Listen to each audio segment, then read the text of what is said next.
Bienvenidos a la entrevista de la semana aquí en DW Deutsche Welle. Mi nombre es Pía Castro y nos vamos rápidamente a Argentina porque el próximo 14 de noviembre el país se celebra elecciones de medio término en las que se elige a la mitad de la Cámara de Diputados y a un tercio del Senado. El oficialismo en Argentina se juega el control de ambas cámaras, que perdería si se repite la contundente derrota del septiembre pasado. La alianza opositora Juntos por el Cambio ganó, para recordar, en 18 de los 24 provincias en las primarias del 12 de septiembre, en la que se votaban los precandidatos a diputados nacionales. Todos los principales distritos quedaron en manos de la oposición, incluida la provincia de Buenos Aires, bastión histórico del peronismo. ¿En qué situación llega la Argentina en estas próximas elecciones? Una sociedad abrumada por la pobreza y por la falta de trabajo. Está con nosotros Raúl Timerman, aquí lo ven, él es consultor político y director del grupo Opinión Pública. ¿Qué tal? Muchísimas gracias por atendernos aquí en Deutsche Welle. ¿Quién gobierna Argentina, doctor? ¿El presidente o la vicepresidenta Fernández de Kirchner?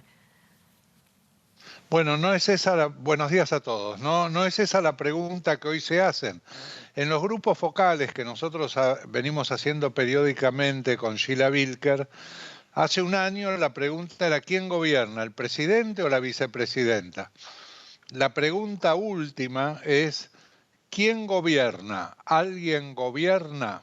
Es decir, la sensación que había en el pasado de una tensión permanente entre el presidente y la vicepresidenta, hoy pasa a ser una situación de percepción por parte de la gente como de vacío de poder. Cuando uno va hacia los principales problemas de la sociedad argentina, aparece número uno, lejos el primer problema, la inflación, el costo de vida y en particular el costo de los alimentos. El gobierno ha tomado medidas últimamente en ese sentido a través de congelar por 3 meses el precio de los alimentos.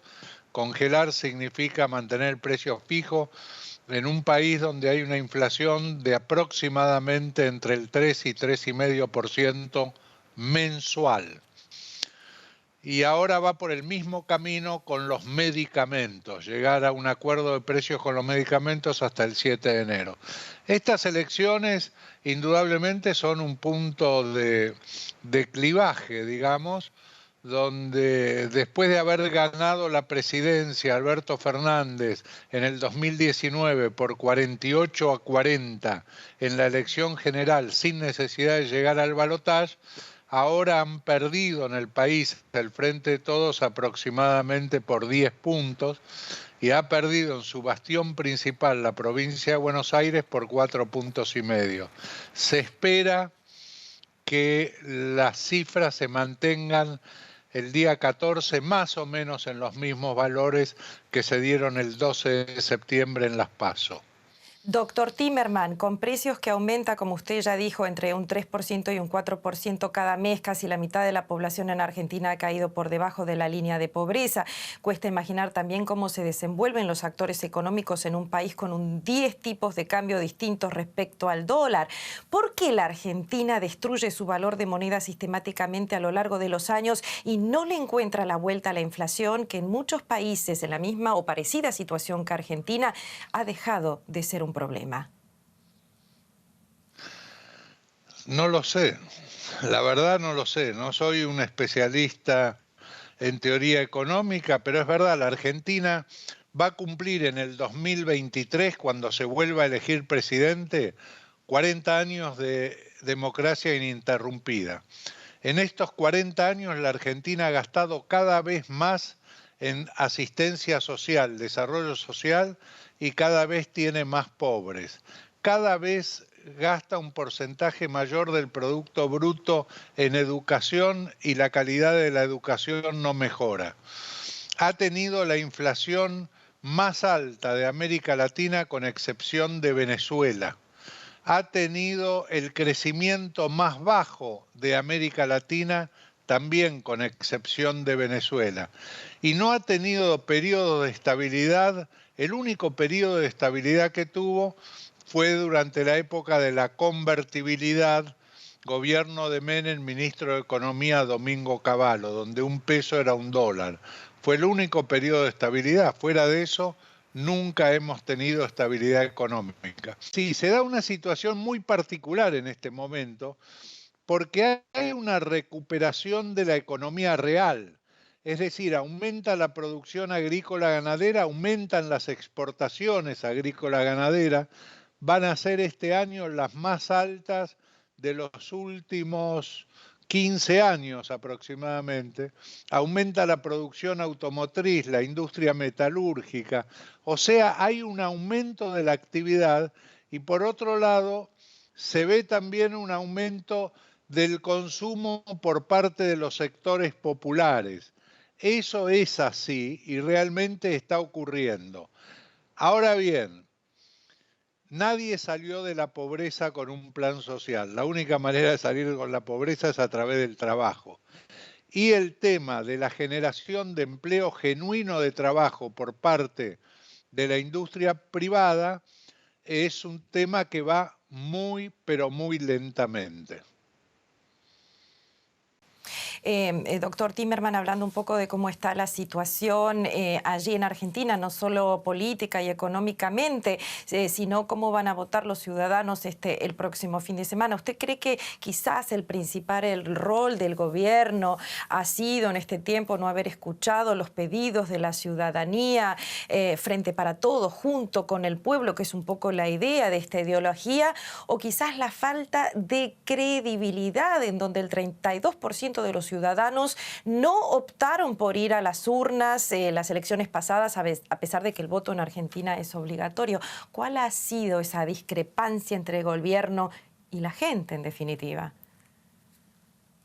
Yo creo que básicamente ha sido una falta de lectura de la realidad por parte del Ejecutivo, del gobierno.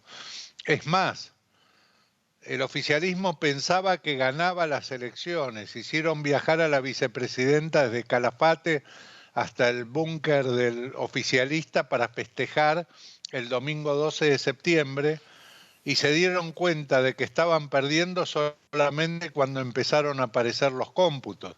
El mismo día de la elección, a media tarde, habían dado un boca de urna donde en la provincia de Buenos Aires ganaba por entre 5 y 7 puntos el oficialismo.